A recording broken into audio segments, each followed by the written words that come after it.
আসসালামু আলাইকুম বন্ধুরা, এবি কিচেনে সবাইকে স্বাগত। চলুন তাহলে আজকের আমার রেসিপিটা দেখে নেওয়া যাক। আজকে আমি থোড়ের একটি রেসিপি বানাবো। থোড়ের উপরের খোলসটাকে ছাড়িয়ে দিয়েছি এবং দুটো অংশ করে নিচ্ছি। থোড়টাকে ভালো করে ছিলে নিচ্ছি। থোড় এইভাবে কাটতে হয়। থোড়টাকে এর যে গোল করে কেটে নিয়ে সুতোর মতো অংশটা হাতে জড়িয়ে নিচ্ছি। এইভাবে আলু ভাজা যেভাবে কাটে আমি সেইভাবে থোড়টাকে কাটছি। সুতোর মতো অংশটা টেনে ফেলে যাচ্ছে। আরও একবার দেখুন, কেটে নিচ্ছি।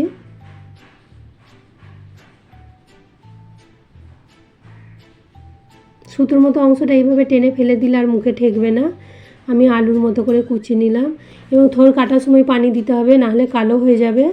আমি পানি দিয়ে ধুয়ে নিয়ে এবারে লবণ আর হলুদ দিয়ে এটাকে ভালো করে মাখিয়ে ঢাকা দিয়ে 10 থেকে 15 মিনিট রেখে দেব।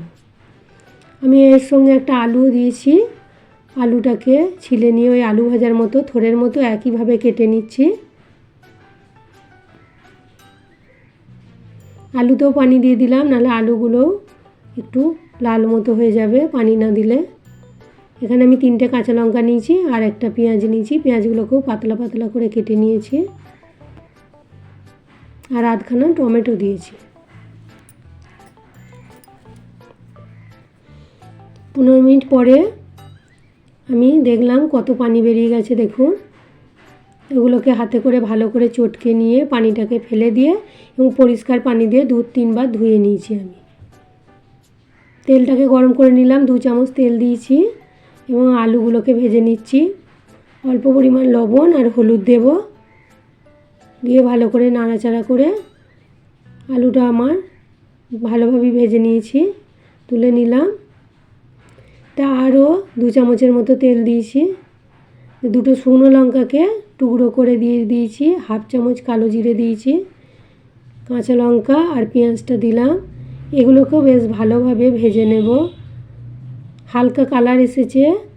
এবারে আমি এখানে টমেটোটা দিয়ে দিচ্ছি। টমেটোটা গলার জন্য অল্প সামান্য লবণ দেব, কারণ লবণ আমি থোড়েতেও দিয়েছি, আলু ভাজাতেও দিয়েছি, ওই জন্য অল্প দিলাম। আর 1/2 চামচ আদা রসুন বাটা দিয়েছি। 1/2 চামচ লাল লঙ্কা দিয়েছি আর জিরে গোল পাউডার ওটা দিয়েছি 1/2 চামচ। সবগুলোকে একসঙ্গে মশলাটা মাখিয়ে অল্প একটু পানি দিয়ে আমি গ্যাসের ফ্লেমটাকে লো করে চাপা দিয়ে দিয়েছি। মশলা পানিটা শুকিয়ে গেছে, মশলাটাও হয়েছে, তেল ছেড়ে দিয়েছে। এর মধ্যে এবারে থোড় ধুয়ে রাখাগুলোকে দিয়ে দিলাম। ওগুলোকেও বেশ ভালো করে নাড়াচাড়া করে মাখিয়ে এটা আমি চাপা দিয়ে দিয়ে গ্যাসের ফ্লেমটাকে একদম লো করে দেব। দিয়ে একবার করে ঢাকা খুলে মাঝে মাঝে 2-3 মিনিট পর পর নেড়ে দেব আর একবার করে ঢাকা দেব। এইভাবে আমার যখন থোড়টা সিদ্ধ হয়ে আসছে তখন আমি আলু ভাজাটাকে দিয়ে দিলাম। দিয়ে এটাকেও বেশ ভালো করে মাখাচাকা করে একবার ঢাকা দিয়ে রেখে দেব। আবার ঢাকা খুলে এবার আমি অল্প পরিমাণ চিনি দিলাম। চিনিটা অপশনাল, দিতেও পারেন না দিতেও পারেন। আর একটু ভাজা মশলা দিলাম আর 1 চামচ ঘি দিলাম। ঘিটা দিলে স্বাদটা খুব সুন্দর হয়ে যাবে, সেই জন্য আমি ঘিটা দিলাম। এটা এবারে ঢাকা দিয়ে 10 মিনিট রেখে দেওয়ার পর গরম ভাতে পরিবেশন করব। এইভাবে থোড়ের এই রেসিপিটা বানাবেন, দেখবেন খেতে খুব সুস্বাদু, গরম ভাতে খুবই ভালো লাগবে। আমার এই রেসিপিটা যদি ভালো লেগে থাকে অবশ্যই আমার চ্যানেলটা একটা লাইক করবেন এবং কমেন্ট করে জানাবেন কেমন লেগেছে। বেশি বেশি শেয়ার করবেন এবং আমার চ্যানেলে নতুন বন্ধু